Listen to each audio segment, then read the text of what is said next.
Hey Singapore, this is Manchester United legend Lee Sharp. Stay locked on with the guys on SportsZone, only on 938 Live. From 938 Live. This is Formula One driver Fernando Alonso. Hi Singapore, I'm Jürgen Klinsmann. Hi, I'm Martin Tyler. This is Annika Sorensen. Hi Singapore, this is Johnny Wilson. You're locked on to the best in sports. Cheers.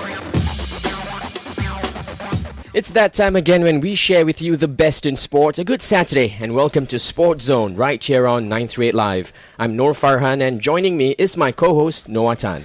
Thanks, Farhan. And today we are talking about the ongoing English Premier League season and bringing everyone up to speed on the latest performances of the clubs and some gossip as well. We've got 4 EPL fans in our studio today. First off, you might have seen him on TV giving his opinion on Premier League games, the World Cup, the Champions League, local football and so much more.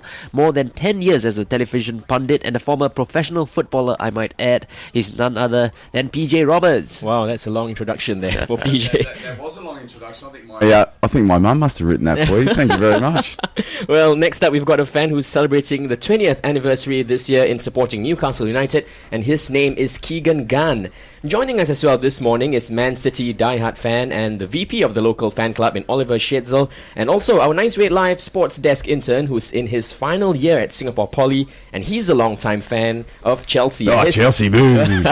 His name is Brian Ting. Well, welcome to the show, guys. Now, just before we start the discussion, we're giving away 2 copies of the latest FIFA 15 video game for the Xbox One console later on the show. Created by EA Sports, it's the #1 football title in the gaming scene, and all you have to do is to answer a simple question about the game, which has Lionel Messi on the cover. Noah? Alright, and let's kick off our show proper with you, Brian. Chelsea are top of the league right now, 26 points after 10 games, still unbeaten. If you could pinpoint one reason for that, what would it be? Hey, thanks for inviting me to the show. I mean, obviously, Diego Costa goals and Cesc Fabregas assists have been pivotal for Chelsea so far. But I feel that the player who complements the both of them would be Nemanja Matic. And I feel that he's the reason why we're faring so well in all competitions, because his defensive abilities actually allow our attacking players like Hazard, Oscar and Fabregas to roam forward freely. And I feel that he's the linchpin of Chelsea. And I feel that, he's just the man that we need after Claudio Makelele and also Michael Essien. And I feel that he's so good as a defensive midfielder. And I feel that he not only provides good defensive abilities, but he's also better than John Obi Mikel, and he also provides assists and also important goals. And Mourinho, he did so well, didn't he, early on? He got his signings in nice and early in the transfer window. He brought in Fabregas, Costa, Philippe Luiz, and job was done. And that was done really early. So I agree with you magnificently there. Matic makes Fabregas look like a rock star. And his foundation work last year, I mean, they weren't really the best team last year, but because of what they did last year, and this season they're a much better team, don't you agree? They are looking so solid. They're not spectacular. They're Jose Mourinho's teams. They're not the fluent, enthusiastic, extravagant team going forward. They're just efficient. And at the moment they're not firing. But you look how far ahead they are on the table. And I think the key thing is Jose Mourinho builds his teams on a very solid defence, and from a structure basis he never plays with his back four. His back four remains basically the same. Matic, I agree with you there. He's been... I mean, it was a terrible piece of business. They got rid of him for free and then bought him back for over £20 million. Yeah. But you can see what an impressive player he is. And I think him sitting in front of the back four allows all those creative players in front of him to really express themselves. And with Costa, I think that's another really important point you mentioned. With him starting so strong, it's so difficult for a player to come into the Premiership and excel immediately. Obviously Mercedes will do that. He's struggled a little bit since, but Costa's stepped in and just run the show. So straight away he's hit the ground running. So yeah, I don't like to say this, not that I don't support Chelsea, but Chelsea are by far the title favourites. And I know we've got a Man City fan over there as well, but Chelsea are definitely the dominant force at the moment. They're looking great. Well, Oliver, as a fan of reigning champions Man City this season... Man City. Come on, City. Well, they're third, 6 points behind the Blues, 2 losses already this season compared to Chelsea's unbeaten form. Is it too early to say that City cannot catch up at all? Definitely too early to say that. 10 matches played out of 38, 2 slip-ups, two painful slip-ups. Losing against Stoke at home, that was a real bummer. And then the West Ham defeat away, that wasn't in the book either. Apart from that, Arsenal 2-2 away, that's fair enough. And Chelsea a 1-1 draw at home. Like PJ said, Chelsea are the ones at the moment. They're rock solid. They're not firing, but they get the results. So God knows what happens if they start firing on all cylinders. They're just super solid. But anyway, and Pellegrini, how much pressure is he under right now? Oh yeah, Exactly. But good. I mean, a Man City coach is under pressure regardless. But with the every Champions day. League and goodness gracious. every day of the week, City are under pressure, given the investments and the visibility worldwide. But I think At least you beat Pellegrini- Manchester United, though. That's the main one. Exactly, that gives a couple of minutes of break. But I think Pellegrini can take that, and he has shown that he can work under pressure and he delivers the results. So championships have been won, so he's a good one. Now we need to get back on track, and again, slipping up against lower mid-table sides doesn't help the cause. In stark contrast to Chelsea, City are one of those erratic sides. So one day they can beat anyone. They take apart teams, completely take them apart. On the other day, they're struggling against lower mid-table sides, and that's what Pellegrini needs to address. But I have all confidence again, because he's proved he's capable of doing that. He's capable of managing these big egos.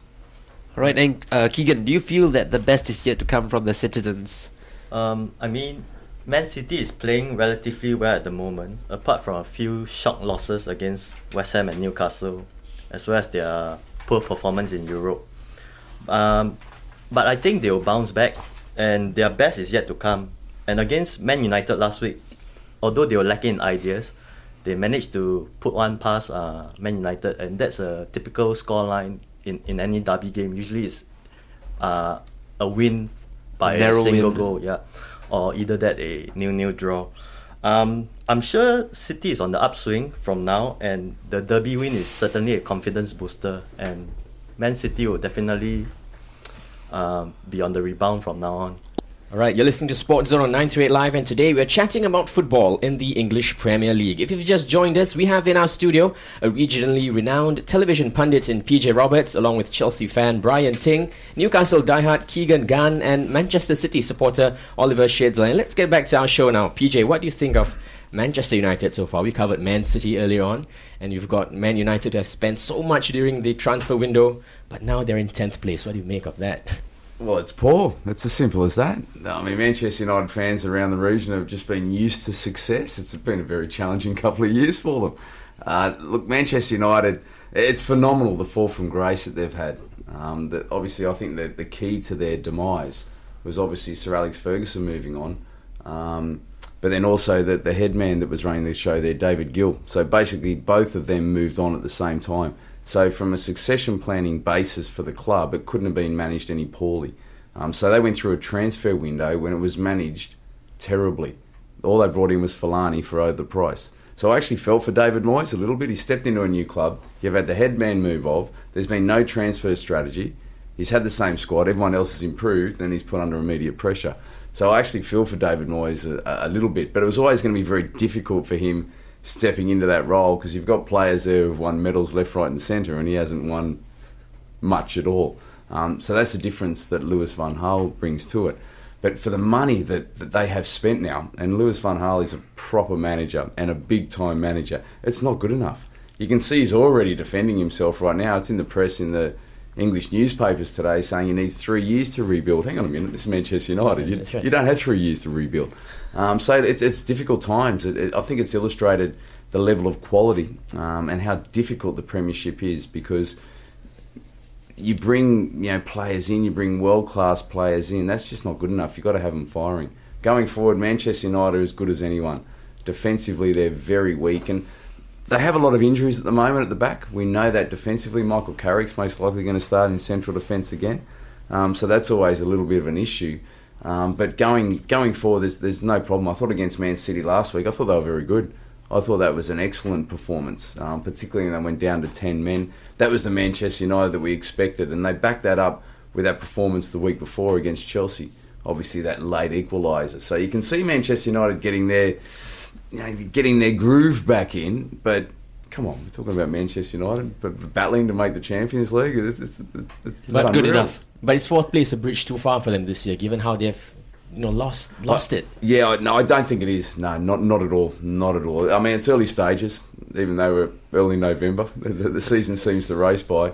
But we haven't seen the best of Manchester United. I mean, you look at the quality in their squad. It's as simple as that. If they can just shore themselves up a little bit more defensively, because away to City last week, they gave it to City. They were actually better with 10 men. Man City were actually, I thought, really soft towards the end of the game. You look at the chances that Manchester United created with 10 men, and I was thinking, hang on a minute, this is not the Manchester United I've been watching all year. So if they can turn that corner and they can start to, really dominate, you only need a good run of 3 or 4 games and a couple of the teams around you to drop points, and the table can shift very, very quickly. So I would still expect Manchester United to finish in the top 4. So it's a long shot, but given the quality and given the money they've spent and how many good players they've got, particularly in the attacking half, I think they'll finish in the top 4. Right. Okay, and Brian, do you think Van Gaal has been given a tough situation to deal with at Old Trafford, given the amount of injuries they've had? Okay, it's a tough situation for him regarding the injuries that he has. But look, during the transfer window, he had a lot of opportunities to actually sign players, and he only signed, in terms of a defensive point of view, he only signed Luke Shaw as well as Marcus Rojo. And I feel that he needed more centre backs because they lost Evra, Vidic, and also Ferdinand. And for Chelsea's case, in the past 2 or 3 weeks, we also lost Costa and Remy. But because of our squad depth, we had Drogba as our only fit striker, and we also managed to pull through this period without being defeated. So, I feel that this problem is actually down to Van Gaal because he had the opportunity to sign players, and there were even speculations linking Ron Vlaar with Man United and also Matt Hummels, but none of this actually materialized. Well, I think Van Gaal made a mistake there, don't you agree, Oliver? Because you have to build teams from the back. Defenses win leagues instead of attacks. Attacks win you games. Do you agree with that point? Yeah, absolutely. Just look at Chelsea. Rock solid, work as a unit, not spectacular. No, not so super great to watch, but they get their results. They're boring, aren't they? Yeah, they're boring. They're boring. Absolutely. Jose Mourinho is the most entertaining aspect of Chelsea. Yeah, so I fully agree. And if you look at Man City, you've got Vincent Kompany. He's a rock up there for the citizens. So he's the focal point for the Man City to build their successes on this season. Yeah, absolutely. He's a rock in defense, and he's got a lot of influence within the team, and he gives stability to others who may need it, who are a bit more erratic when it comes to their performance. That's what you need. You need players you can rely on when the going gets tough. And I think City, we've got that in Kompany, which is vital. Chelsea seem to have a team full of these guys at the moment. And yeah, you're right. I mean, it's those guys who have a solid foundation at the back that are going to challenge for honours at the end of the season. So it's still early days. Okay, meanwhile, we all know that there are some of the clubs performing well, some not so well, and then there are some clubs that are neither here nor there at the moment. Not Newcastle, I'm referring of course to Liverpool. They had a good season in the previous campaign, finished second, came very close to winning the title except for some slip-ups here and there. But after 10 games, the Reds are now 7th. You might argue that it's better than 10th place Man United, but it is definitely not as good as teams like Chelsea, Man City and Arsenal, or even Spurs. I mean, they are all in the top 5, 6. Keegan, what's your take on the Merseysiders this season? Well, Liverpool is missing the industry of Suarez and the guile of Sturridge, as well as contending with a rather clueless bunch of midfielders, to be honest. The game against Newcastle indicated that they really lacked ideas. And it was against Newcastle. Yeah. And last season, those two SAS were instrumental in Liverpool's amazing league performance. And I'm still puzzled to why Rodgers would sign Balotelli, because to me that's a very huge gamble that no other manager right in their mind would take. But through time immemorial, there are always managers that love taking a gamble on taking big bad boys and taking them for rehab. And the late Sir Bobby Robson is one of them when he took Craig Bellamy into Newcastle. Yeah, Balotelli. Do you think the absence of Luis Suarez, though, is still damaging to the Reds? They haven't really replaced him as the creative point of attack for the Reds. Suarez is a very, what should I say, hardworking striker that really exploits the defenses and draws the opponent's defense away to allow the rest of the players, like the likes of Sturridge, to penetrate, and that's what Liverpool lacks at this moment. Keegan, you're absolutely spot on there. Lewis, I mean, he's irreplaceable. If Liverpool was serious about contending for the title, why sell him? First and foremost, why sell him? Because you appreciate that he's absolutely outstanding for them, and you're absolutely spot on with Suarez and Sturridge scored over 50% of Liverpool's Premier League goals last season. Yeah. Sturridge has been out most of the season. So you remove those two players, there's no penetration in behind. That was the key to their success last year. They could smash any team on the break with their width and their pace out wide, getting in behind defences. Balotelli, he doesn't run in behind. He sits. He's an excellent player. There's no doubt about that, but he's a different type of player. Lambert, he's a very different type of player. So you look at what Liverpool brought in, knowing that they had lost Suarez, it was a poor transfer window. It's as simple as that. What's their options? Lambert, Balotelli and Barini. Lallana maybe. Lallana, but he's. I agree. So when they looked dangerous last year, when you had Henderson pick up the ball or Gerrard pick up the ball in midfield, and they looked up, and you had Sterling smashing in behind, you had Suarez, you had Sturridge, you had so many options, and as a defender, you got these guys running at you who are pretty pacey. You're dropping off, so it's creating a lot more space in midfield. Now they can play a higher line in defence, because there's no one running in behind. But Rodgers is in serious strife. It's going to be an awful season for Liverpool. Also because they overachieved last year. They overachieved. No disrespect to Liverpool fans. You're not going to like me very much after I say this, but they shouldn't have finished where they didn't have a good enough squad to finish where they did. But at the end of the day, they did, and they deserved to be there, but they did overachieve, and that level of expectation went through the roof. Right. Noah? Well, it's halftime right here on SportsZone, and the news headlines are up next. When we resume in a few minutes' time, we'll continue our chat on the Premier League, a little on the Champions League, and also touch on our local S-League and their interesting revamps for next season. Plus, we'll also be giving away the latest FIFA 15 game for the Xbox One console in our phone-in contest. And stay tuned, because it's all happening on SportsZone right here on 938 Live. Hi Singapore, this is former Liverpool midfielder Jason McAteer, and you are listening to the guys on 938 Live Sports.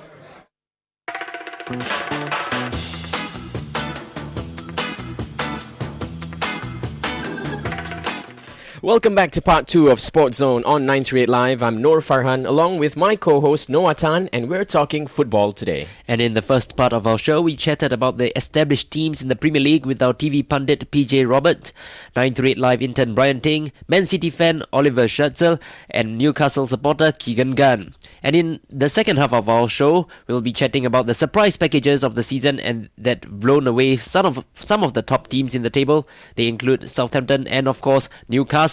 First up, though, we promised to give away the EA Sports produced FIFA 15 video game on the Xbox One. But before that, let's talk to Brian here. He's played the game, which was launched worldwide a few weeks ago on his console. And what can you tell us about the gameplay, Brian? I feel that the gameplay is very nice. The graphics are really clear, and they're also very smooth. And I think EA Sports for FIFA 15, they've actually added in 600 new emotional appearances. So you actually see how the player react, if they miss the goal, miss the penalty, or hit the post. And I feel that it's very real, and you feel like you're immersed in the game itself. Yeah, and I feel that the controls, like the first touch control, where you can divert the ball away from the opponent, which makes it very nice for you to dribble away or dribble past a whole defense, which makes it very unique in a way. How about the online play? I'm sure you can go up against like a player from overseas or anything. Yeah, you can actually connect to other players and also create your own team.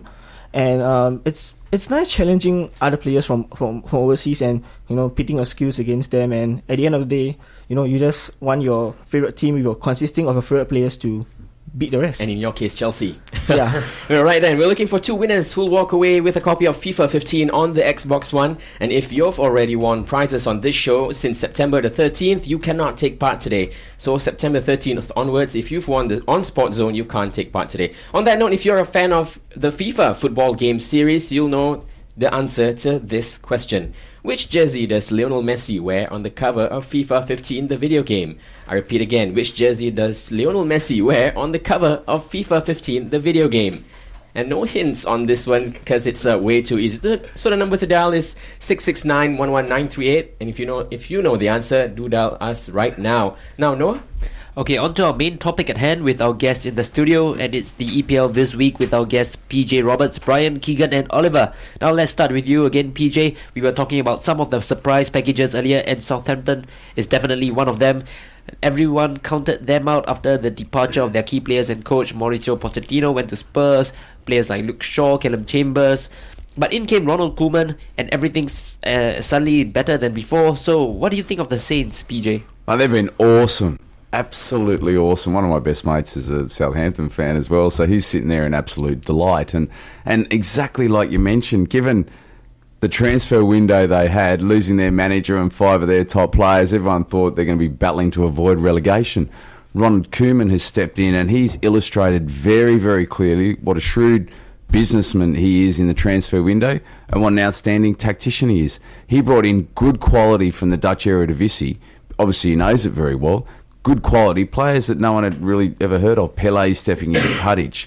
Schneiderlin, he got the very best out of, who was rumoured to leave as well. Alderweireld at the back has been really, really solid defensively. So what he's done is he's set them up defensively very solid first and foremost, which makes a lot of sense for Ronald Koeman being an outstanding defender in his day. I think they've got the best defence in the league, in all honesty. And then from that, you build a platform to go forward, and they look dangerous going forward. Pele, what a signing he's turned out to be. Again, we're talking about players stepping into the premiership and adjusting very quickly. He's been absolutely superb. So Southampton deserve to be where they are. I don't think they'll finish there. I don't think they'll finish in the top 4 come the end of the season, purely because I don't think they've got the depth that's required to actually sustain a challenge for the entire season.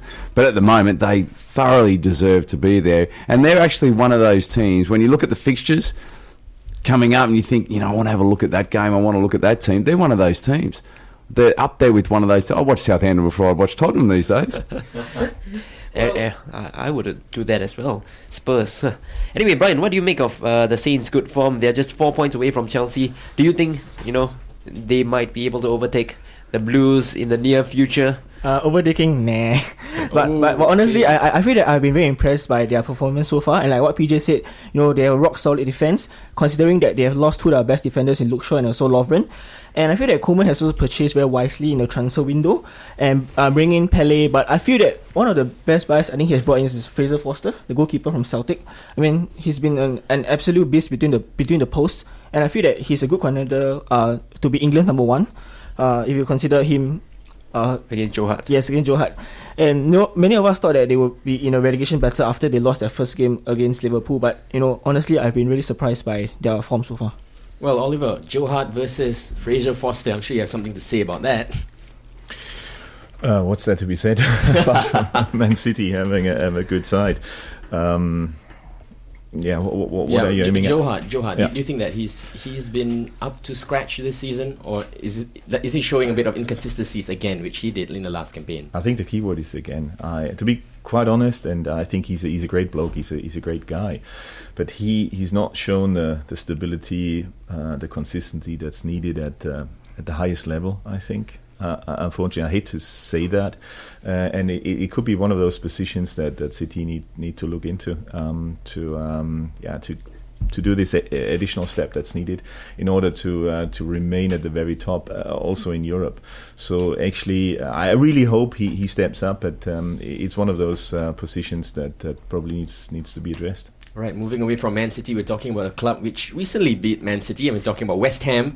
They beat the Citizens last month. Now, Oliver, I'm sure that's not a fluke for the Hammers, as they've now got 5 wins and 2 draws, which takes them actually to 5th in the league. Do you think the Hammers can sustain this good form under Sam Allardyce in the long run? I'm a bit of a football romantic, and watching the game. Aren't we all? Yeah, exactly.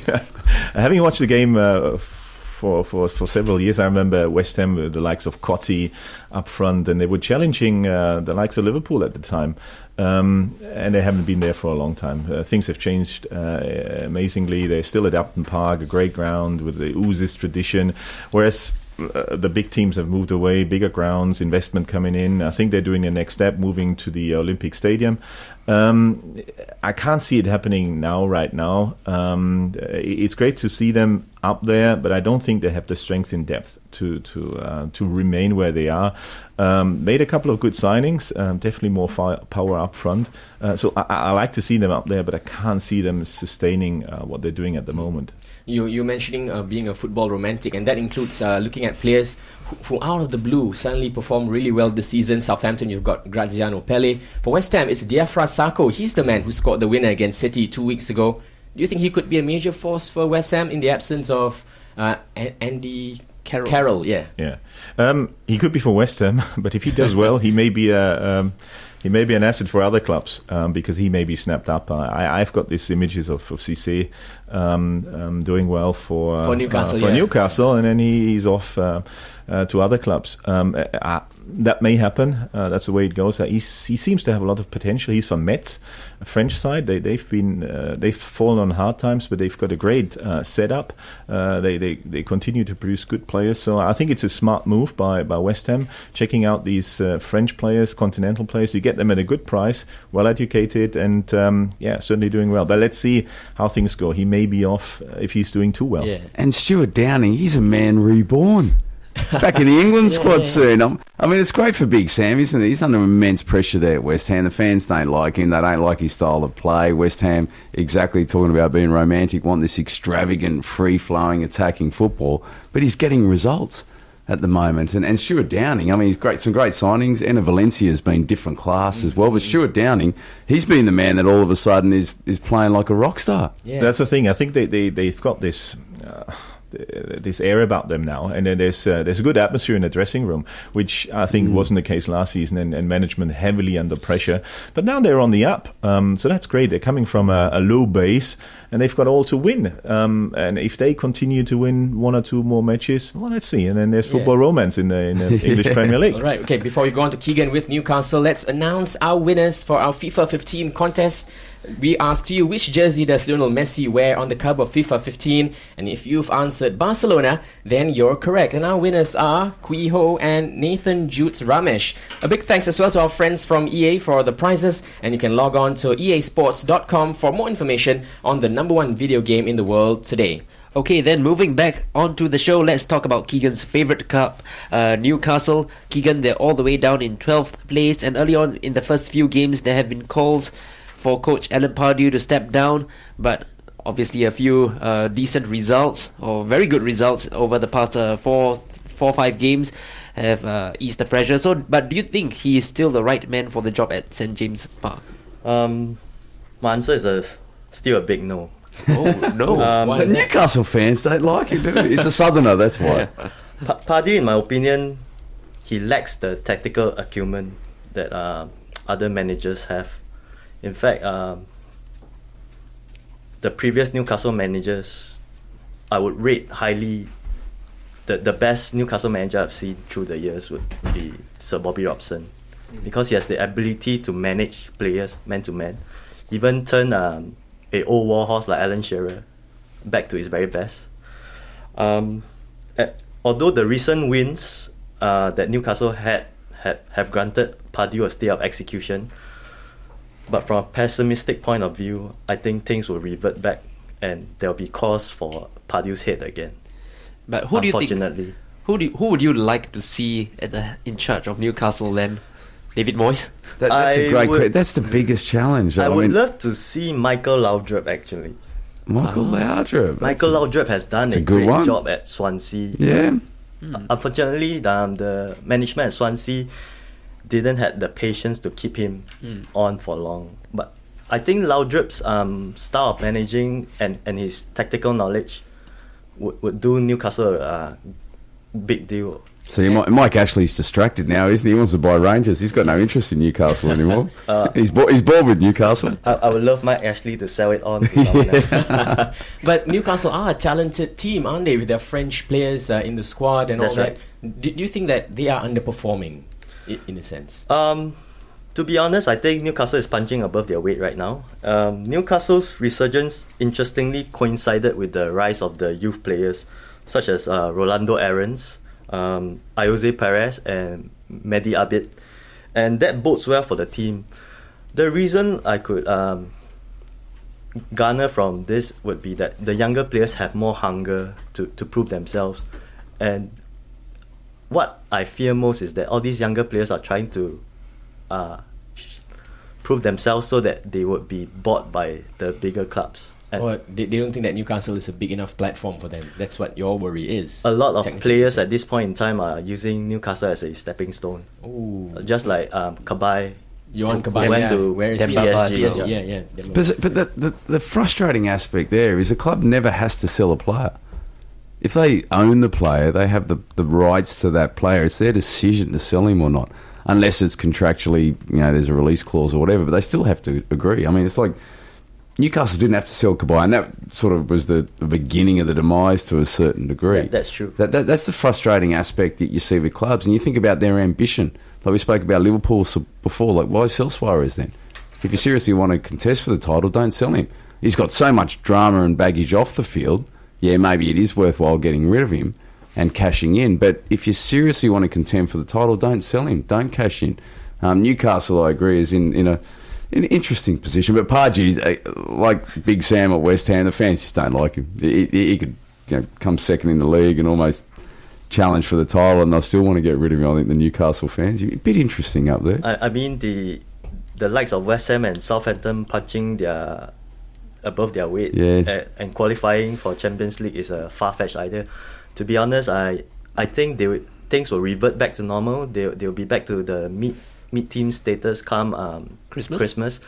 And also the fact that statistics and history has proven that mid-table teams can actually qualify for the Champions League, like in Serie A, Napoli, or in Germany, Bayern Leverkusen, or even a few years ago, Kaiserslautern got promoted from Division 1 and they won the Bundesliga and they qualified for Champions League. In fact, Newcastle qualified for the Champions League in the early 2000s, didn't they? Yes, under Sir Bobby Robson. But and the Newcastle fans are quality, aren't they? Like the St James Park, they fiddle with the name a little bit. St James Park, the Newcastle fans are absolutely unbelievable. Some of the most passionate fans, and they deserve success. So I have a soft spot for Newcastle.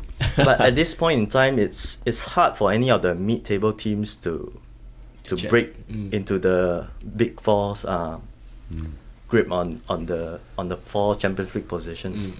Unless they discover a player unknown from the Eredivisie or even the Bundesliga that could lift them up, so to speak. Yeah, right now that's our look at the English Premier League. Time now for a traffic update, and when we come back we'll catch up yet again with our guests in the studio as we take on local football next. Time now for Traffic Watch. Hey Singapore, this is former Liverpool and Real Madrid winger Steve McManaman. You're locked onto SportsZone on 938 Live. Welcome back to the final stretch on SportsZone, and as promised earlier, we'll now turn the focus to local football. But before that, let's talk to PJ about his cover coaching course. PJ, so is it true that you're exploring a football coaching career as a career option? As a career option, it's much easier talking about it on TV, to be honest. But yes, I've started up a coaching academy here with a good mate of mine, Owen Monaghan. It's Corva Coaching. It's in over 30 countries globally. It's been around for over 30 years, and we're just getting started here. One of the things I adore about it is it's a very solid coaching curriculum. There's a methodology in place to learn skills, and I think that's the key, that you can pick this curriculum up, you can go through the particular program, and the purpose of it is to make skillful players. It's very difficult to play a game of football if you can't control the ball, dribble the ball and pass the ball. So that's actually the foundation of success, and I think it's a real I think it's going to add a lot of value to the Singapore community. Obviously it's a very congested marketplace. There's a lot of academies out there, but when you look at the philosophy of those academies and potentially what the kids are actually taught on a daily basis, that's one of the things that's driven me to actually get involved with Corva coaching. I didn't go through it as a youngster. I look at the curriculum and I just think I would have loved to have gone through it. I would have definitely been a better player if I had have gone through it. So we're really excited. We're getting the ball rolling here. On top of that, we also do a lot of coach education with that. So we've had over 50 coaches go through our coach education courses over the last 6 months as well. So we're really excited about it. We're really excited. It's great to contribute to Singapore football. I'm very passionate about Singapore football. I played here. I've been in Singapore for 12 years, and I think the kids will really benefit from being a part of it. Right now, from local coaching now to the local league, namely the S-League. And as you've heard in the media, the S-League will be revamped next season, much to the displeasure of local fans, ex-players and local players in general. From 12 teams in the league, it's only down to 10 teams next campaign. Tanjong Pagar United will be no more, and Woodlands Wellington will now merge with Hougang United. And then there's now the age restrictions as well, which limits the number of over 30s players in each club. But before that though, Brian, you stay quite close to Tanjong Pagar's Queenstown Stadium. And although you're a Tampines Rovers fan, are you disappointed to see the Jaguars missing out on the league for a second time? It's not the first time that they're out of the S-League. Yeah, I mean, I'm disappointed because, a lot of players and the staff will lose their jobs. And personally, I've been to Queenstown Stadium before, after my runs or my swims. And I do feel that there is a special atmosphere over there within the Jaguar fans. And I feel that, with Tanjong Pagar being out of the S-League, there won't be the kind of hype next time in Queenstown Stadium, and I don't think it's very beneficial to the S-League, to lose out on some of the fans, because some of the fans will have nowhere else to go to support their teams. Yeah. It's so upsetting. It really is for Singapore football fans. I mean, we understand the financial restraints and obviously the business side of it, but I think the Singaporean consumer is very spoiled. Sorry for everyone listening right now, but you can sit at home and you can watch any league around the world. Watch the Bundesliga, La Liga, Champions League, UEFA. You sit at home, you can watch it on TV, your iPad, your phone. You can watch it any way you like, whenever you want.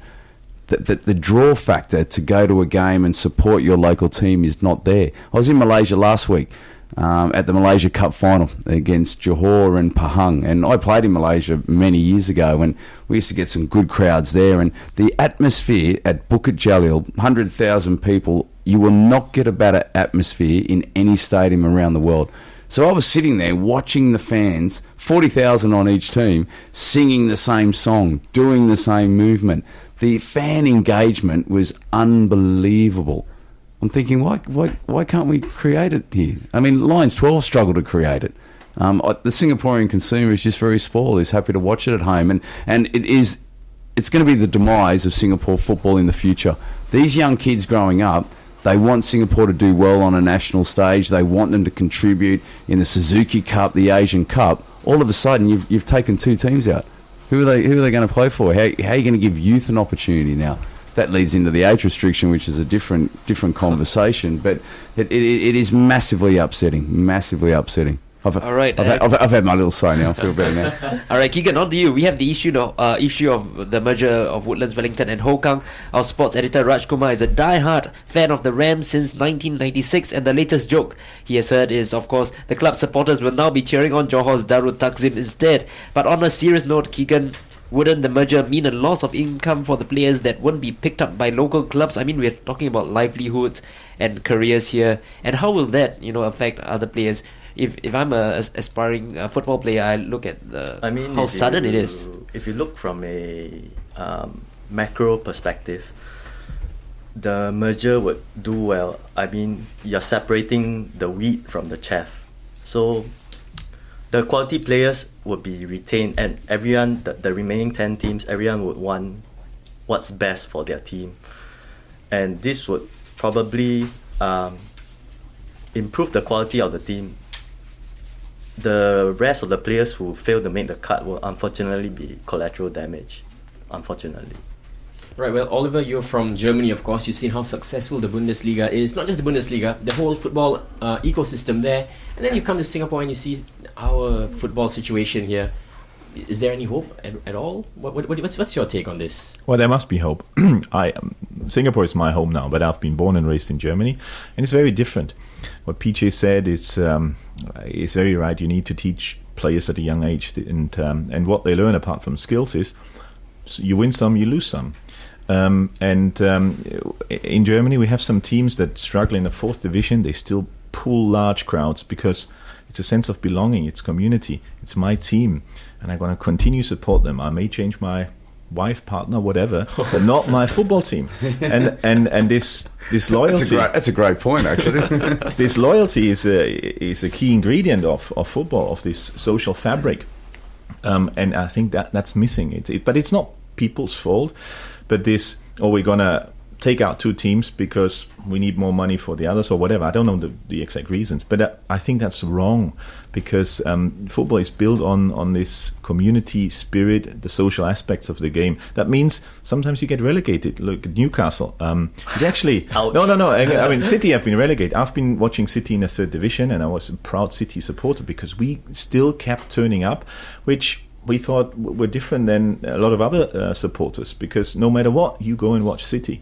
So it's not dependent on the result. And I think that's missing. So the interpretation of being a supporter, a lot of people aim for instant success and winning all the time.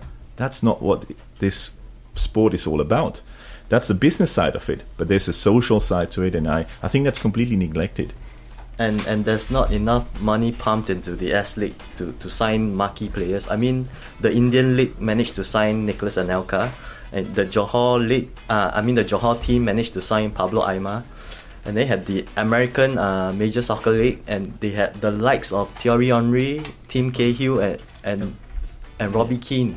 And why are we not doing this? Yeah, certainly questions for the S League to answer, don't you agree, Noah? Yes, there are a lot of questions, but that's all the time we have for Sports Zone today. Let's hope for the best when the 20th season of the S League kicks off in about 3 months' time. We'd like to say a big thank you to our studio guests in PJ Roberts, Brian Ting, Keegan Khan and Oliver Schatzel. Until the next time, I'm Noah Tan. And I'm Noor Farhan. You have a great sporting weekend now. Take care and goodbye.